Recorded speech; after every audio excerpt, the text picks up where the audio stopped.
선한 목자 되신 우리 주 항상 인도하시고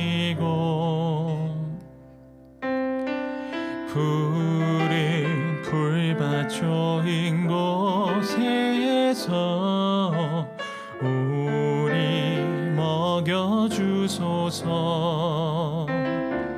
선한 목자 구세주여 항상 인도하소서.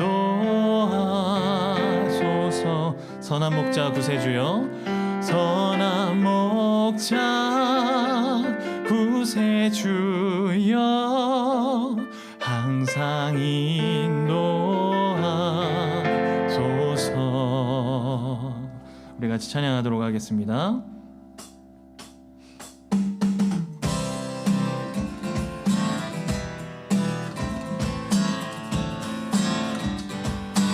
우리 처음부터 고백할까요?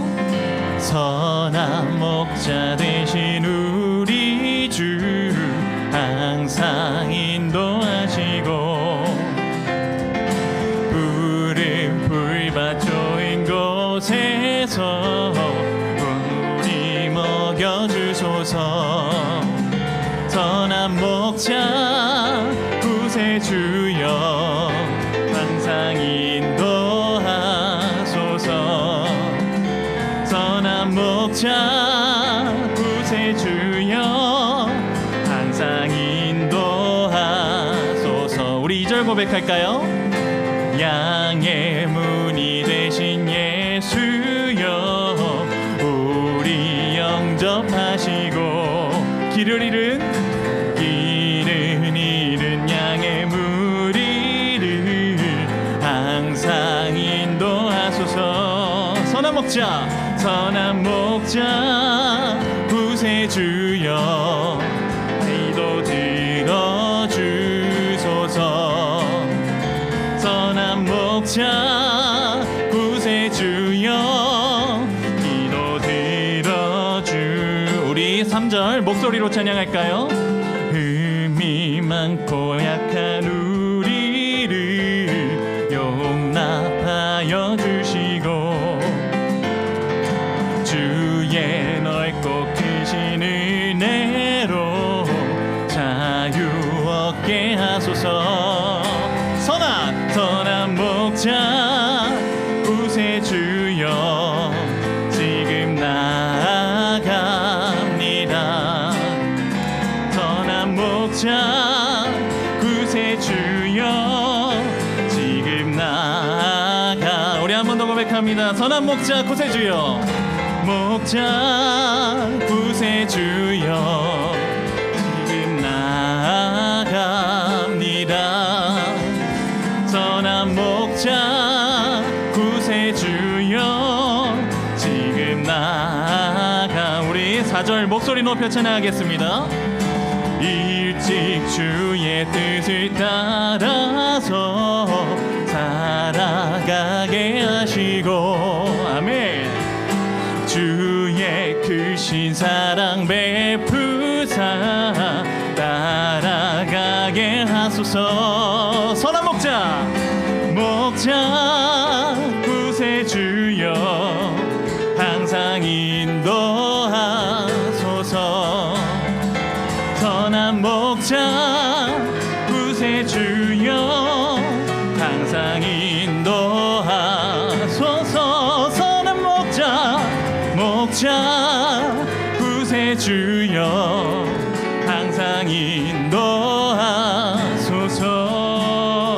선한 목자 구세주여 항상 인도하소서. 아멘. 선한 목자 구세주여 항상 인도하소서.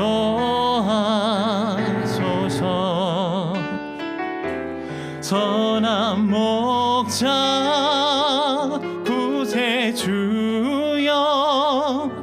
항상 인도하소서. 다음 찬양 고백할까요? 하나님의 은혜로 있을 데 없는 자 왜 구속하여 주는지 난 알 수 없도다. 내가 믿고 또 의지함은 내 모든 형편 잘 아는 주님 늘 돌봐 주실 것을 나는 확실히 아네. 왜 내게 굳세 믿음과 또 복음 주셔서 내 맘이 항상 편한지 난 알 수 우리 3절 고백할까요? 왜 내게 성령 주셔서 내게 성령 주셔서 내 마음을 감동해 주 예수 믿게 하는지 난 알 수 없도다. 내가 믿고 또 의지함을 내 모든 형편 잘 아는 주님 늘 돌봐 주실 것을 나는 확실히 아네. 내가 믿고 또 의지함을 내 모든 형편 잘 아는 주님 늘 돌봐 주실 것을 나는 확실히 아네. 내가 믿고 또 의지함을 내 모든 형편 잘 아는 주님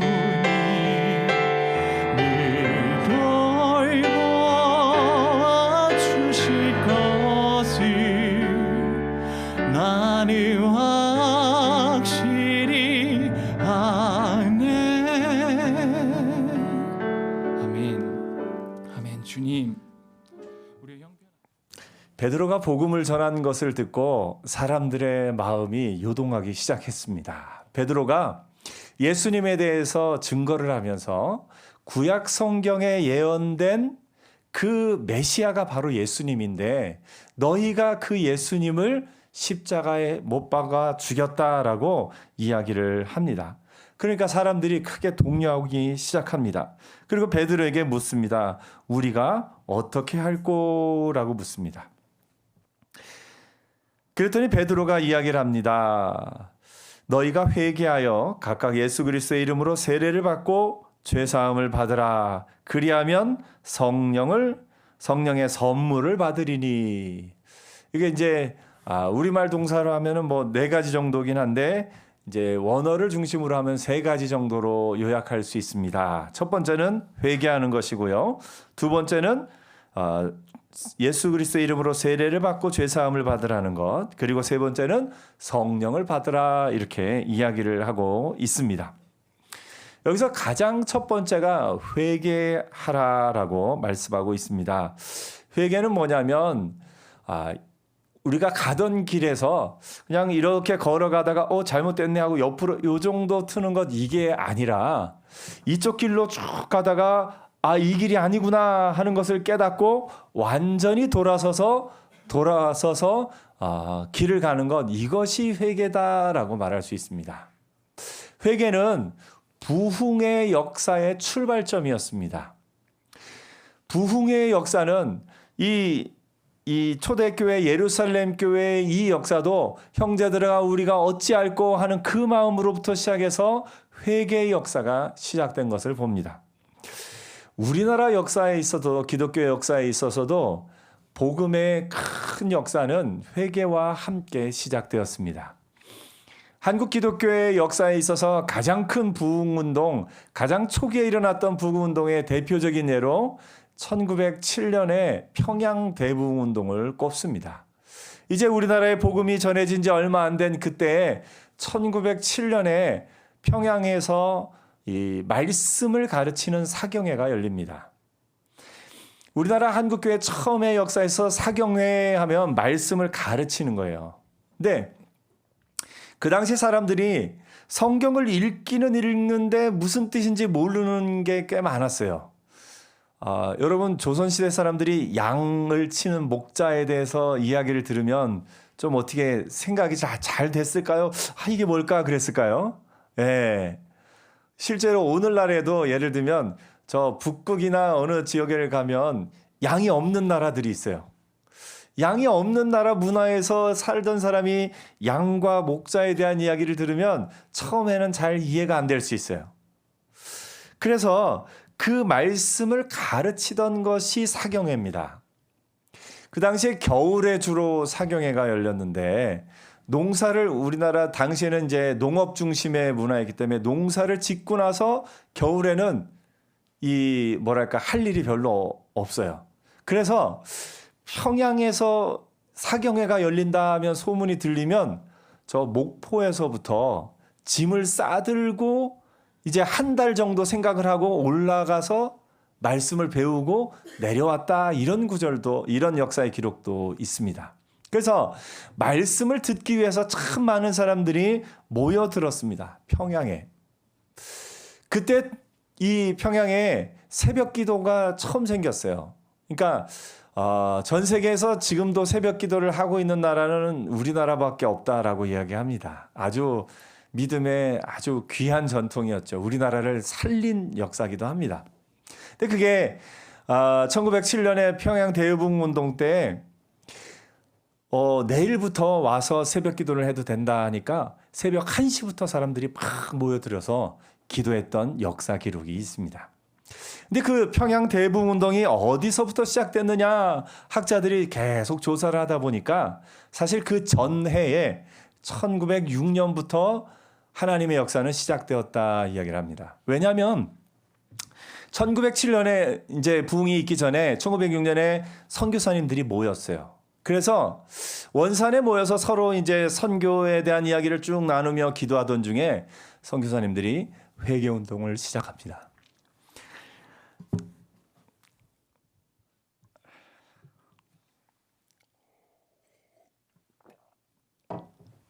그때 회개 운동을 시작하는데요. 어떤 이야기를 하냐면 선교사님들이 처음에 그 서구 문물을 가진 채로 왔을 때 한국 사람들을 보면서 좀 낮은 문화 수준이라고 해야 되나요? 여전히 거짓과 모든 것이 있고 또 서구의 그런 문화에 비하면 좀 약해 보이는 그런 것들 때문에 약간 무시하는 마음이 있었다고 합니다.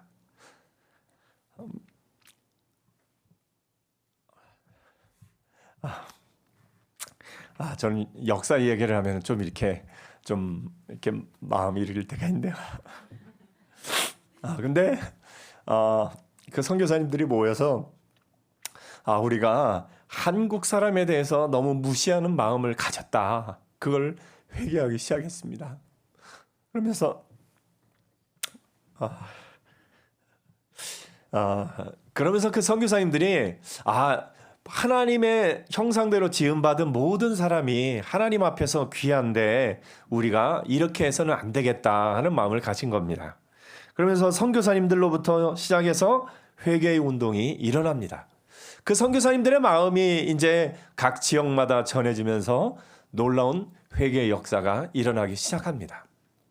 그러면서 이때 1907년에 평양에 처음 어떻게 보면 우리나라의 장로가 되었고 나중에 제1호 목사님이 되었던 목사님이 그때 그 은혜를 받고 그 목사님도 회개를 하기 시작합니다. 친구가 나에게 그 자녀들을 돌봐달라고 쌀 4가마니를 맡겼는데 내가 그것을 그 자녀들을 위해서 쓰지 못하고 내가 내 것으로 이렇게 했다라는 마음을 회개하면서 회개할 때 다른 많은 사람들도 일어나서 놀라운 부흥의 역사가 있었던 것을 보게 됩니다. 여러분, 하나님의 놀라운 역사는 회개로부터 시작됩니다. 우리가 우리의 마음에 내가 죄인인 것을 깨달을 때 하나님의 역사가 나타납니다. 근데 참 사람의 마음은 내가 죄인이다라는 것을 고백하기가 쉽지 않습니다. 이것은 아담과 하와 때부터 그랬죠. 아담에게 그랬을 때 아담이 뭐라고 말합니까? 하와가. 그것도 누구 하와요? 하나님이 주신 하와가. 예. 그 하나님 핑계도 대면서 하와 핑계도 대면서 참 아담 때부터 그랬죠. 그런데 하와는 또 뱀이 그러면서 자기가 잘못한 것을 회개하기보다는 상대방 다른 사람의 잘못을 잡아내고 지적하기 바쁜 것이 사람의 본성입니다. 그런데 이 본성이 이 세상 가운데서는 또 어떻게 나타나냐면 오늘날 우리는 뭐랄까 죄와 범죄를 좀 구별합니다. 그래서 이 범죄는 뭐냐면 경찰에 와서 붙잡힐 만한 그리고 어떤 재판을 받고 어떤 실형을 선고할 만한 그런 범죄가 있는데 나는 그런 범죄는 저지르지 않았어. 그래서 난 죄인이 아니야 라고 생각을 합니다. 그러면서 내가 죄인인 것을 어떻게 해서든지 부인하려고 합니다. 근데 예수님은 뭐라고 말씀하셨습니까? 형제를 대하여 라가라 하는 자마다 형제에 대해서 바보라고 하는 자마다 이미 살인한 자다 말씀하셨습니다. 그건 뭐냐면 우리의 마음으로부터 시작된 그 죄가 얼마나 큰가를 예수님이 말씀하고 있는 겁니다. 마음의 음욕을 품은 자마다 이미 간음한 자다. 우리의 마음으로부터 시작된 그 죄가 이미 범죄한 그것과 그것만이 죄가 아니라 우리의 마음으로부터 시작된 그 모든 것이 죄인 것을 예수님이 알려주신 겁니다. 오늘 여러분, 하나님의 놀라운 역사는 내가 죄인인 것을 깨달을 때 시작됩니다. 오늘 우리 한번 믿음으로 고백해 볼까요? 하나님, 저는 죄인입니다. 아멘. 내가 다른 사람의 죄를 지적하기 전에 내가 죄인인 것을 깨달을 때 하나님의 역사가 나타나게 되어 있습니다. 베드로가 말합니다. 너희가 회개하여. 이 회개하다라는 단어는 이 사도행전하고 누가복음에 특별히 많이 나옵니다. 그리고 이 사도행전과 누가복음에 죄사함이라는 단어가 많이 나옵니다. 회개함과 죄사함으로 말미암아 놀라운 하나님의 역사가 나타나고 있음을 보여주고 있습니다. 우리의 마음의 회개를 우리가 하는데 사도행전의 또 다른 구절들은 이 회개가 하나님이 주시는 것이다 라고 말하기도 합니다. 사도행전 5장 31절에 보니까 이스라엘에게 회개함과 죄사함을 주시려고 라고 말합니다. 사도행전 11장 18절에도 보니까 그들이 이 말을 듣고 잠잠하여 하나님께 영광을 돌려 이르되 그러면 하나님께서 이방인에게도 생명 얻는 회개를 주셨도다 이렇게 표현합니다. 디모데서 후서 2장 25절에도 거역하는 자를 온유함으로 훈계할지니 혹 하나님이 그들에게 회개함을 주사. 회개가요 내 스스로 하는 건 줄 알았더니 하나님이 우리에게 회개할 마음을 주셔야 또 회개할 수 있는 것이기도 하네요.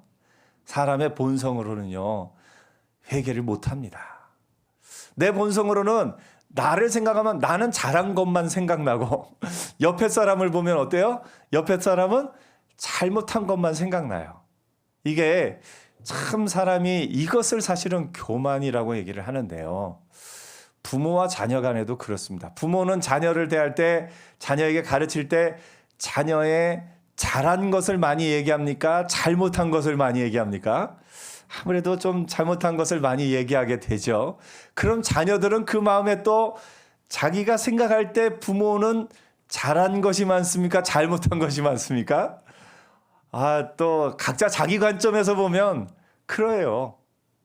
남편과 아내도 보면 남편이 아내에 대해서 이렇게 어떤 것을 이야기할 때 아내들의 잘한 것을 많이 이야기합니까? 잘못한 것을 많이 이야기합니까?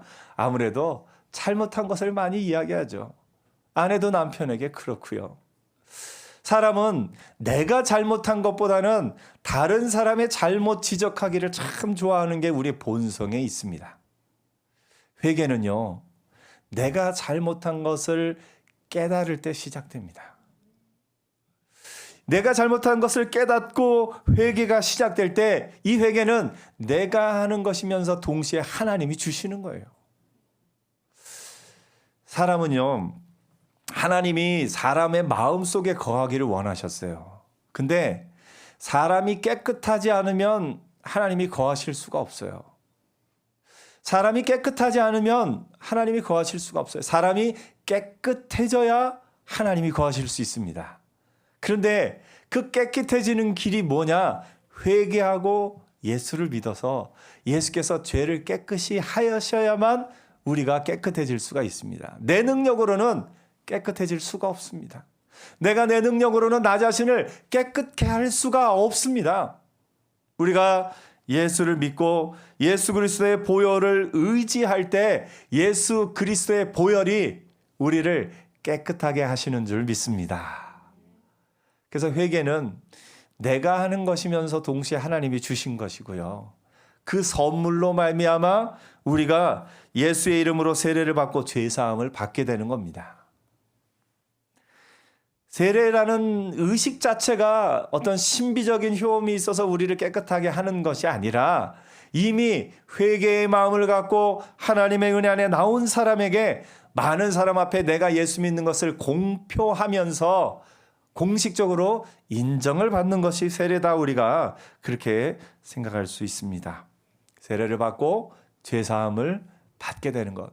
이 세례와 죄사함의 순서에 대해서도 성경이 또 이런저런 여러 가지가 있는데 우리가 너무 복잡하게 생각하는 것보다 거의 동시에 일어나는 일이면서 그것을 우리에게 조금 알려주기 위해서 좀 다른 단어들로 설명을 했다, 이렇게 이해를 하시면 더 잘 이해가 될 것 같습니다. 죄의 깨끗함을 받고 그래야 그 다음에 성령을 선물로 받게 되는 겁니다. 이것은 동시에 또 일어나는 일이 성령께서 하시지 않으면 우리가 또 예수 그리스도를 주로 고백할 수가 없습니다. 그래서 이 순서가 어느 순서다라고 명확하게 이렇게 다 정할 수는 없지만 이것은 동시에 일어나는 일이면서 또 다른 차원에서 일어나는 일이면서 좀 그런 부분이 우리에게 있습니다. 또한 우리가 구원 얻는 것을 조금 설명을 하면 예수 믿고 이제 구원을 얻는 것이 이것은 단번에 선물로 주시는 것이면서 또한 우리가 삶 속에서 늘 어떻게 보면 삶 속에서 구원을 받아야 됩니다. 이것도 조금 복잡하기 때문에 이해하기 쉽게 조금 설명을 한다면 우리의 영혼이 구원을 얻는 것, 예수를 믿을 때 하나님이 전적으로 선물로 우리에게 구원을 주시고 우리를 구원하십니다. 근데 우리가 우리의 영의 구원, 천국에 가는 것은 하나님의 선물인데 우리가 삶 속에서 또한 그 구원을 체험하며 사는 것은 우리가 하나님의 말씀에 순종할 때 우리 삶 속에서 삶의 순간순간마다 우리가 구원이 필요하죠. 낙심되었을 때 또 일어나는 힘이 필요할 때가 있고요.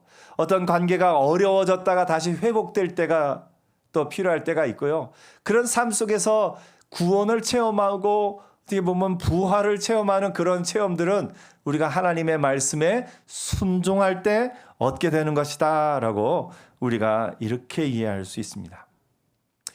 이 회개에 대해서도 이제 베드로의 얘기를 많이 듣죠. 네. 이제 손발을 씻겨준다고 예수님이 그랬더니 베드로가 나는 온몸을 씻겨주십시오. 그랬더니 이미 깨끗함을 받은 너희는 온몸을 씻길 필요가 있는 게 아니라 손발을 씻을 필요가 있다. 이렇게 이야기를 또 합니다. 이것을 이제 많이 이렇게 가르치면서 우리가 이미 구원을 얻고 회개를 하였지만 또 우리가 삶 속에서 늘 회개함으로 하나님 앞에 나아가야 된다라는 것을 이 베드로와 또 이 이야기를 통해서 이야기하기도 합니다. 우리의 삶에 있어서 우리가 회개를 통하여서 우리의 인생이 완전히 바뀌게 되는 것, 그것이 믿음의 출발점입니다. 사실 이스라엘 백성이 애굽 땅에 있을 때, 그들이 애굽을 떠나올 때 그 전에 그들이 하던 일은 뭐냐면 국고성인 비돔과 람셋을 짓는 겁니다. 국고성입니다. 국고성은 뭐냐면 그 왕의 재산을 쌓아두는 성이었어요. 이 땅에 쌓아두는, 이 땅에 그 재물을 쌓아두는 성을 쌓는 일을 하던 이스라엘 백성을 하나님이 부르셔서 하나님이 말씀하신 가나안 땅으로 들어가는 것, 이게 이스라엘의 역사의 핵심입니다. 우리의 인생도 그렇습니다. 이 땅에서의 삶을 위해서 살던 우리의 인생이 하늘나라의 삶을 바라보며 나아가게 되는 것, 이것이 우리 구원의 역사인 것을 보게 됩니다. 베드로도 그렇습니다. 베드로도 원래는 뭐 하던 사람이었죠? 어부였습니다. 물고기 잡던 사람이에요. 자기 일에 최선을 다하던 사람이었어요.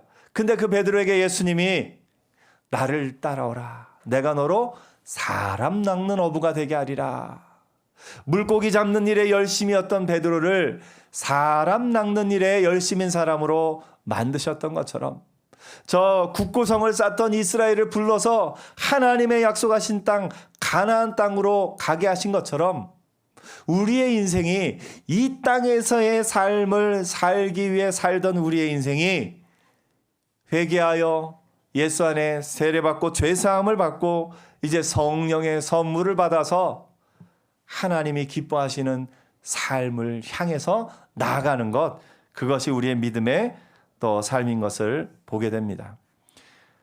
오늘 여러분, 내가 죄인인 것을 늘 깨닫고 그 죄를 회개하며 하나님 앞에서 날마다 새로운 사람으로 새 사람을 입고 하나님 앞에 새로운 피조물로 사는 저와 여러분 되기를 축복합니다.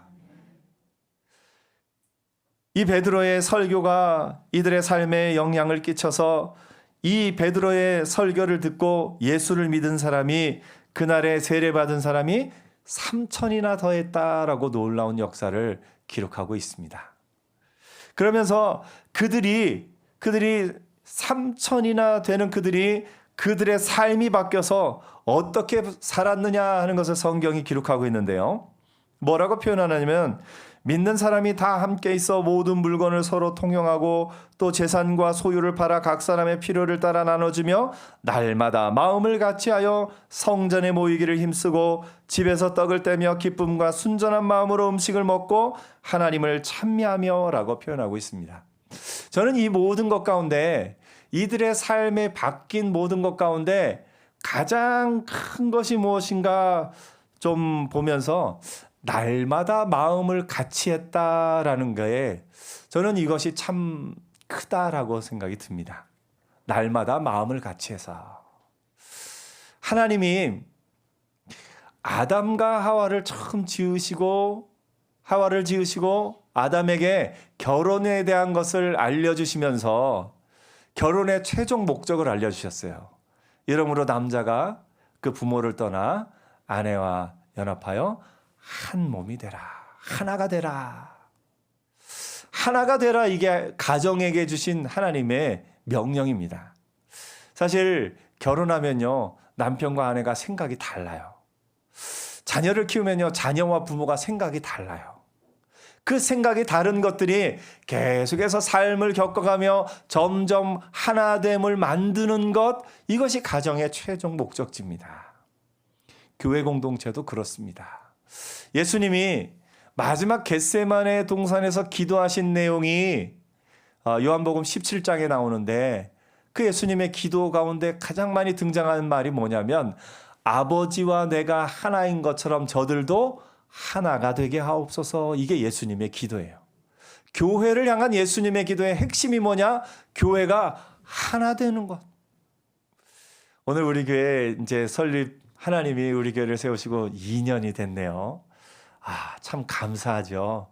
2년 동안 우리가 싸우거나 그런 거 없이 하나 된 것, 이것이 기적이고 이것이 하나님의 놀라운 역사인 줄 믿습니다. 앞으로도 교회가 지켜야 될 가장 큰 역사는 뭐냐면 하나 되었다는 거예요. 지난 2년간 있었던 우리 교회, 또 어디를 돕고 또 어디에 복음을 전하고 이런 많은 역사보다 더 중요한 것은 우리 교회가 하나 되었다는 겁니다. 오늘 여러분, 성령이 하나 되게 하신 것을 힘써 지키는 교회 되기를 축복합니다. 그래서 우리 마음 가운데 하나됨을 잘 지키기 위해서 어떻게 할까? 하나됨을 지키는 것 왜 중요한지를 제가 가끔 설명을 드리지 않습니까? 예를 들면 김 집사님하고 이 집사님이 싸우고 나면 나중에 김 집사님이 좋은 일, 구제일, 선한 일 하러 막 열심히 나가면 이 집사님이 그걸 보고 은혜를 받겠습니까? 상처를 받겠습니까? 상처를 받아요. 한 번이라도 싸우고 나면요, 그 사람이 잘하면 잘할수록 마음에 오히려 더 은혜가 안 되는 것을 봅니다. 교회 내에서는 어떤 일을 진행할 때 싸우면서 그 일을 진행해야 된다면 차라리 안 싸우고 안 하는 게 은혜가 됩니다. 안 싸우고 안 하고 하나 될 때 더 하나님의 역사가 나타나는 것을 보게 됩니다. 제가 이 2주년 안내 문자를 드리고서 제가 어제 하나님 앞에 좀 주여 하고서 이 마음을 다시 돌이킨 것이 하나 있는데, 2주년 이제 하면서 어느 분이 뭘 했고 어느 분이 뭘 했다는 것을 제가 문자에다 살짝 좀 썼어요. 근데 그것을 이렇게 제가 다시 읽어보면서 이걸 읽을 때 나도 뭘 해야 되나 이런 생각이 좀 들거나, 혹은 어떤 분이 나는 이런 걸 못하는데 하고 그런 어떤 마음이 들면 이것도 하나됨에 덕이 안 되겠다는 그런 마음이 좀 들었어요. 사실 우리 교회 올해 달력을 만들고 지난해 달력을 만들 때도 그 달력을 헌금하신 분이 있어서 달력을 만들 수가 있었어요. 근데 굳이 그 이름을 제가 말씀을 안 드린 건 다음에 또 나도 해야 되나 하는 그런 부담이 있을까 봐 안 드렸어요. 하나님이 기쁨으로 마음 주시면 하지만 또 이렇게 자유롭게 할 수 있게 하기 위해서 굳이 이름을 말씀 안 드렸고, 우리 탄자니아의 이 구제일을 하면서도 지정한 분이 누가 지정했는지 일부러 말씀을 안 드렸습니다. 그거는 교회가 한 일은 누가 한 일이건 교회가 함께 한 일로 하나님이 여러분 모두에게 동일한 상을 주실 줄 믿습니다. 교회가 한 일은 여러분 모두가 한 일이기 때문에 교회 내에서 모든 사람이 함께 은혜를 나눠야 돼요. 근데 이것이 누가 했고가 너무 이렇게 강조되다 보면 그분들은 또 이렇게 할 수 있지만 나는 못하니까 마음이 좀 이렇게 하나 되면서 좀 이렇게 멀어질 수 있겠다 하는 마음이 들어서, 제가 오늘 주보 광고도 그 문자 보낸 거 내용대로 조금 광고를 썼다가 다 지우고 그거 다 폐기하고 새로 만들었습니다. 새로 만들어서 누가 했고 앞으로 누가 했고 그런 얘기를 앞으로도 안 하게 될 것 같습니다. 그래서 여러분들이 양해를 해주시기를 부탁드립니다. 다 그렇게 하는 거에 동의하시죠? 예.